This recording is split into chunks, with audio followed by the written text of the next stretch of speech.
تو بارشیں بہت شدید ہو رہی ہیں یہاں پہ، لیکن ہماری پوری کوشش ہے کہ ہم لوگوں کی جان و مال کی حفاظت کر سکیں، پہلے ان کو ریسکیو کریں، پھر ان کو ریلیف پرووائڈ کریں، پھر اس کے بعد آج سی ایم صاحب نے ایک ریلیف پیکج بھی اناؤنس کیا ہے. تو حکومت جو ہے وہ ساری مشینری جو ہے وہ کام کر رہی ہے.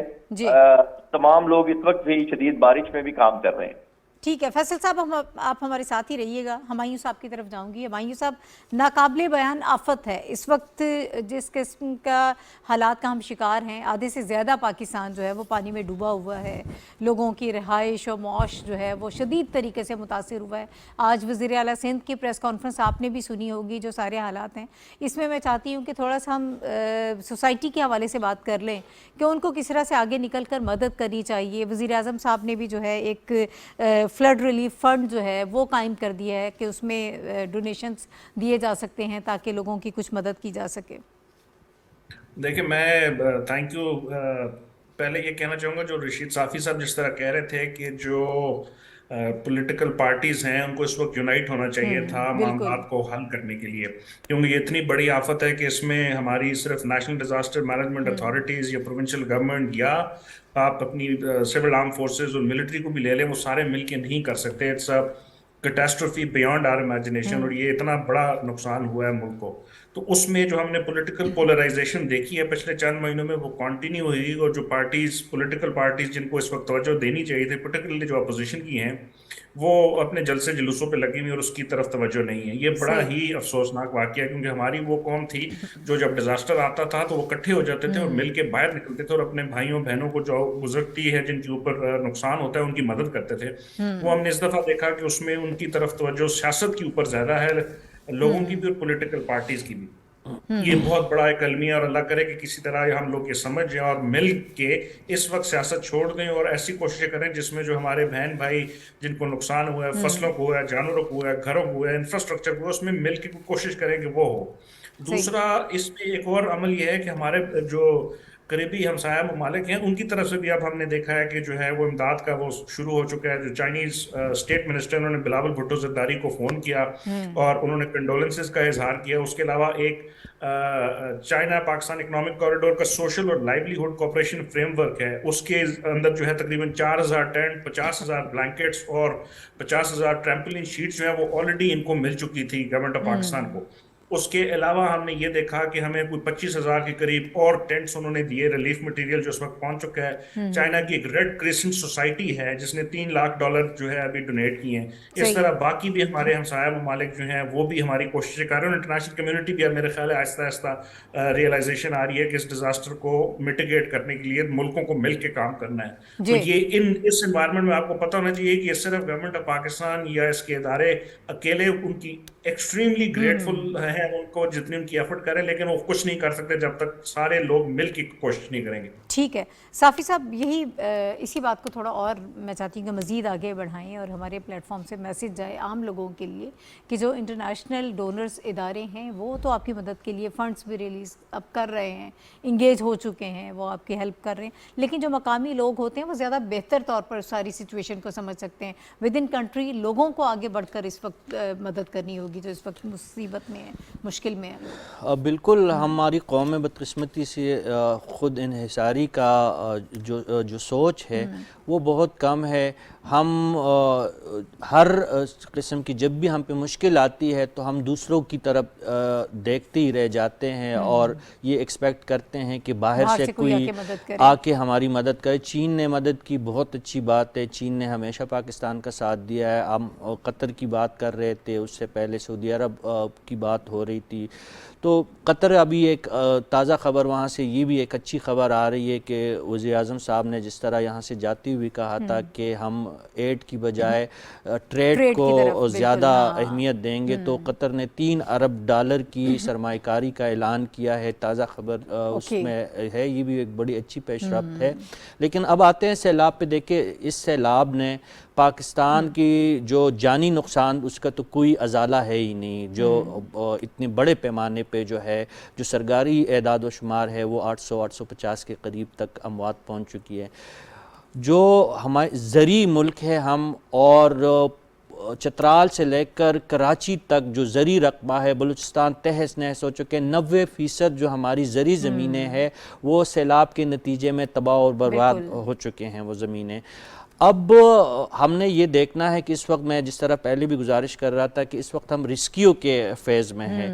جب ہم ریلیف اور ریہیبلیٹیشن کے فیز میں جائیں گے تو یہ تباہی کا کوانٹم بہت بڑا ہو جائے گا۔ اس میں نہ صرف حکومت کو جو ہے وہ ایکسٹرا ایفرٹ کرنی ہوگی، جس طرح آپ نے کہا کہ پوری سوسائٹی کو مل بانٹ کے یہ دکھ جو ہے بانٹنا ہوگا، وگرنہ اس کے نتیجے میں جو معاشی بدحالی آئے گی وہ بہت خوفناک ہے۔ دیکھیں عالمی ادارے پہلے ہی موسمیاتی تبدیلیوں کے حوالے سے اور چیلنجوں کے حوالے سے پاکستان کو سر فہرست ممالک میں انہوں نے رکھا ہے کہ یہاں پہ جو موسمیاتی تبدیلیوں کے نتیجے میں ماضی قریب میں خدا نخواستہ بڑی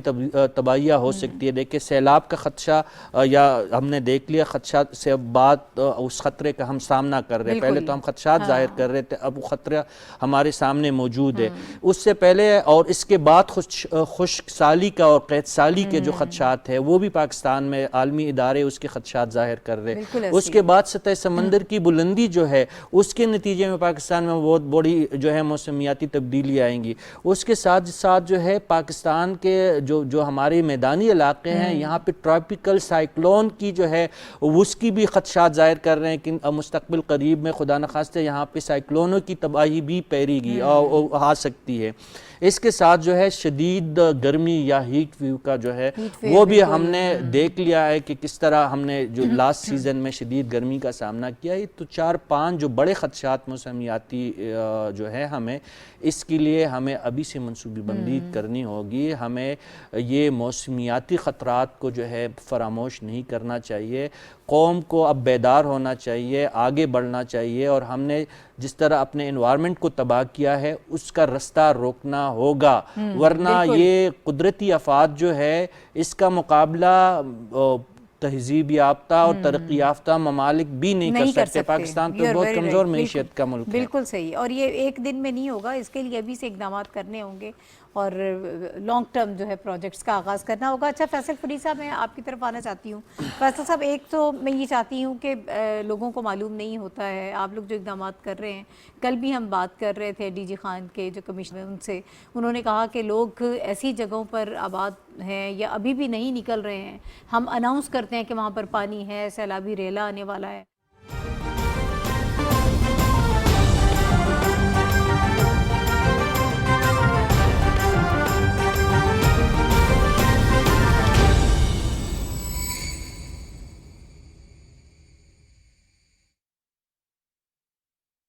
ان کا جو ہے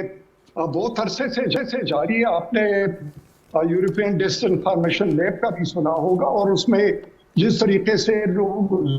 مردوں کو زندہ کر کے ان کے اکاؤنٹ بنائے گئے اور پاکستان کے خلاف یونائٹڈ نیشن کے افسروں کو اپروچ کر کے ان کے ذہن کو پلیوٹ کرتا تھا، اسی طریقے سے یہ جو مہم ہے اسپیشلی جو بلیسمی کا ہے اور جو مسلمانوں کو مائنارٹی کے طور پر بھی ایکسپٹ کرنے کے لیے تیار نہیں ہے، بلکہ ان کو کہتے ہیں کہ آپ واپس ہندو بن جائے، اور ہندو بننے میں ہی آپ کے انڈیا میں آپ کے لیے کوئی جگہ ہوگی، ادروائز آپ پاکستان چلے جائیں یا یہاں پر ایک تھرڈ ریٹ سٹیزن کے طور پر رہنا پسند کر دیں۔ اور اس مہم کے پیچھے ایک تو ہندوتوا کا کمپلیٹ نیریٹو ہے، اور یہ ہندوتوا کا نیریٹو 15 اگست کو نریندر مودی نے آزادی کے تقریب کے تقریر میں بالکل واضح کر دیا کہ یہ انڈیا کا مطلب جو ہے وہ یہ ہندوتوا ہے، اور ہندوتوا کا مطلب یہ ہے کہ جو ہندو ہے اور ہندو کی طرح رہنا چاہتا ہے تو ان کے لیے اب انڈیا ہے، ادروائز جو باقی لوگ ہیں ان کے لیے انڈیا نہیں ہے۔ دوسری طرف انہوں نے جو نان وائلنس کی جو پالیسی تھی اس کو ختم کر دیا ہے، جو کہ مہاتما گاندھی کی تھی، اور ابھی وائلنس کو اس نے جو پریز کیا وہ وائلنٹ لیڈرز کو جو آزادی کہتے ہیں ان کو پریز کیا۔ اور تیسری بات کہ جو آر ایس ایس ہے یا جو ان کا جو بی جے پی ہے وہ تو حکومتی سطح پر اس قسم کے لوگوں کو جس طرح نوپور شرما تھی اس کو سپورٹ کرنا، باقی جو ان کے بی جے پی کے جو لیڈرز ہیں پولیٹیکل لیڈرز ہیں ان کو سپورٹ کرنا، ان کو پروٹیکٹ کرنا، اور دنیا کے سامنے ایسے پیش کرنا کہ جس طریقے سے